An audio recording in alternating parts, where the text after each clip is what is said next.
Place Self, como você está vendo aí na tela, nada mais é do que uma propriedade CSS que é a abreviação de outras duas propriedades CSS, e talvez se você já viu as aulas Place Itens e Place Content, você já deve ter deduzido isso. Porém, você já sabe que antes do vídeo e antes da vinheta você precisa se inscrever no canal para ter acesso a mais vídeos como esse, e também já deixa aquele like que ajuda bastante a gente a compartilhar conhecimento com outras pessoas. Comenta também o que você está achando da playlist de CSS e algum assunto que você quer aprender aqui no canal da HCode.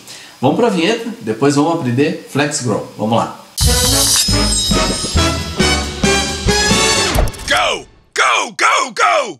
Lembrando que, embora a Align Self exista nos nossos layouts flexíveis com Flexbox, Justify Self não vai funcionar porque Justify Itens, que no caso seria a propriedade do container, ela é ignorada nos nossos layouts flexíveis. Então, para a gente ver funcionando aí a abreviação dessas duas propriedades, a gente vai ter que trabalhar com um layout, com grid layout, tá certo?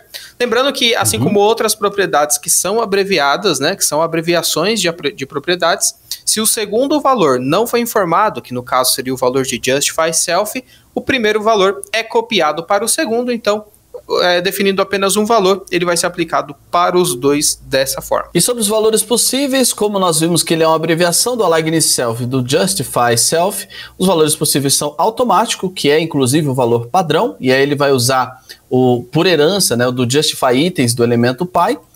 Nós temos o stretch, o stretch para esticar, o center centraliza, o start e o end, que seriam aquelas posições equivalentes do Flexbox para início e fim, o baseline, que é a base da linha das fontes, e os três valores globais initial, inherit para herança e unset para desligar. Não tem herança implícita, então se você precisar herdar do elemento Py, tem que forçar com inherit. Vamos para o VS Code ver um exemplo de Place Self e ver como aplicá-lo na prática. Vamos lá. Vamos criar então aqui um arquivo novo, vou chamar ele de place-self.html. Já vamos iniciar aqui o código dele com o nosso snippet.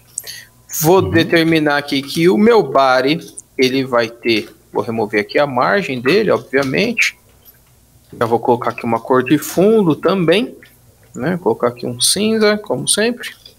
E vou falar que o display do meu body agora é grid para a gente conseguir fazer esses nossos alinhamentos, tá certo? Vamos abrir aqui no navegador já para ver como é que tá ficando enquanto a gente vai desenvolvendo. Beleza. Legal. Então já está aberto aí do lado. Agora vamos adicionar alguns itens, né? Para a gente alinhar aqui no nosso layout com grid. Então, novamente, body, as divs que estão dentro desse body. Vou colocar aqui um background color para a gente visualizar. Vamos colocar aqui um FF, melhor, 00FF00. Vou colocar mais um 66 aqui para ficar um pouco transparente. Uma borda também para visualizar. Vamos definir aqui no nosso layout grid os tamanhos, né? Das nossas colunas e linhas. Vamos definir agora então as nossas linhas e as nossas colunas do nosso layout grid. Vou fazer aqui com um template, então grid template columns. Vamos utilizar aqui, ó, por exemplo, vamos fazer aqui três colunas e eu vou dividir pelas frações, tá? Cada um vai ter uma fração. E vou colocar também um grid template rows, fazendo a mesma coisa. Opa, não veio o template rows. Repeat, vamos colocar aqui 3 também. Não está aparecendo ali, está tudo espremido, porque o nosso body não tem altura, né? Então vamos colocar aqui a altura do nosso body, VH, e aí a gente já consegue ver aí as nossas 3 colunas, né?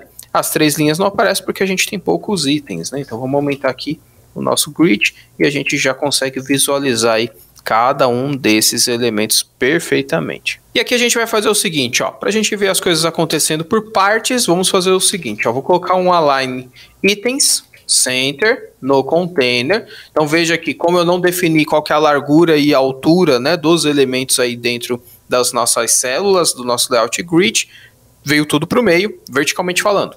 Se a gente fizer um justify itens, colocar um center também, vai ficar só um quadradinho aí pequenininho, que na verdade é a borda que a gente está visualizando aí do nosso elemento, né?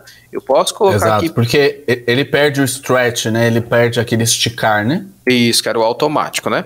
A gente pode colocar aqui, por exemplo, ó, uma largura e uma altura de uns 50 pixels, a gente vai conseguir ver um quadradinho aí centralizado. Afinal de contas, lá em Itens está Center, Justify Itens está Center, a gente consegue visualizar que realmente eles estão centralizados. Quando você passa o mouse aí em cima do body, o navegador ele faz esse pontilhado mostrando a área de cada célula do nosso layout grid e dá para ver que eles estão realmente centralizados, conforme a gente pediu, tá? Voltando para o layout normal aqui agora, o que a gente pode fazer? Eu posso fazer alguns testes, por exemplo, eu posso mandar isso aqui ir para o start, ele vai ser para cima da minha célula, eu posso mandar o end, então cada quadradinho vai para baixo, assim por diante, tá certo? Vou deixar 100 por enquanto aqui, afinal não é isso que eu quero mexer, vejo que o padrão aí, ele, como tá com largura agora e altura, eles perdem o stretch, e eles ficaram ali no start, né, tanto no start, verticalmente falando, como no left, horizontalmente falando. E agora a gente consegue vir aqui no filho, né, e colocar o que eu quiser, tá? Se eu colocar o que eu quiser em todos, por exemplo, ó, place self, e eu colocar aqui, por exemplo, o que eu quero center, lembra que quando você coloca um valor apenas, esse valor é copiado para o segundo. Então esse aqui representa o align self, e esse aqui representa o justify self, tá? Então o segundo, por exemplo, o justify, eu posso falar que eu quero que ele fique do lado direito, por exemplo, ó. Então no justify ele foi para o lado direito, sendo que na vertical ele está centralizado. Se eu quisesse que na vertical ele ficasse em cima, start. Se eu quisesse que ele ficasse embaixo, end, tá certo? E aí você vai ajustando da maneira que você quiser. Nós podemos também fazer um seletor aqui, pegar só um desses elementos e modificar ele, por exemplo, né, negócio? É isso aí. Por exemplo, a gente pode pegar aqui, ó, dentro do nosso body, a gente pode falar assim, ó, pegando uma div que tenha o nth field, que tenha, sei lá, vou pegar aqui essa terceira posição, né? E aí a gente pode determinar a mesma coisa, o place self dele diferente. Então, place self. Repare que nem o próprio VS Code, ele reconhece ele dessa forma, assim, como um comando, né? Porque ele é novo realmente, né? Ainda parece branca, né, essa propriedade. Exatamente. Então, quando a gente coloca center, repare, ó, todos eles já tinham sido modificados para o end e para o right, mas agora somente o terceiro ele é posicionado dessa forma.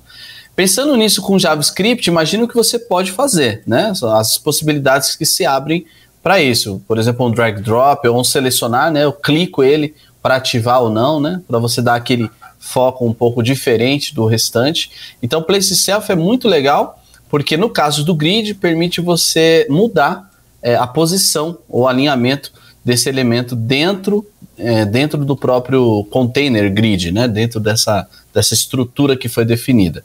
Então ele é muito prático e veja que nós podemos mudar todos ou passar uma regra, um seletor específico para alterar esse camarada. É isso aí. Você viu que pode usar os dois valores e você pode usar apenas um valor. E lembrando que essa propriedade aqui, place self, nada mais recebe aqui do que os valores de align self e também de justify self, que são propriedades que alteram ou sobrescrevem as propriedades do container, que nós temos align itens e justify itens, tá certo? Então você aprendeu aí mais essa propriedade que, como nós já frisamos, é novíssima. Nem o VS Code ainda, pelo menos na data de hoje, ainda identifica, ainda continua em branco na lista aí do CSS, mas com certeza logo já vai estar em azul aí, porque já está funcionando perfeitamente. Não se esquece, se você não se inscreveu ainda, se inscreve, porque vem mais coisas aí, mais novidades sobre CSS3. E lembra, essa aqui é só uma aula das muitas aulas, das centenas de aulas que nós temos no curso de CSS3. Então imaginem, se você já tem todo esse conteúdo aqui no canal do YouTube, imagina o que te espera lá no curso CSS, SAAS, exemplos, projeto, enfim, muita coisa. Confere o link na descrição aí e se gostou, se tá gostando, deixa o like e também o seu feedback no comentário, a gente vai gostar de saber. Já tá aparecendo um vídeo aí sugerido para você assistir também, clica aí que a gente se vê no próximo vídeo. Até lá!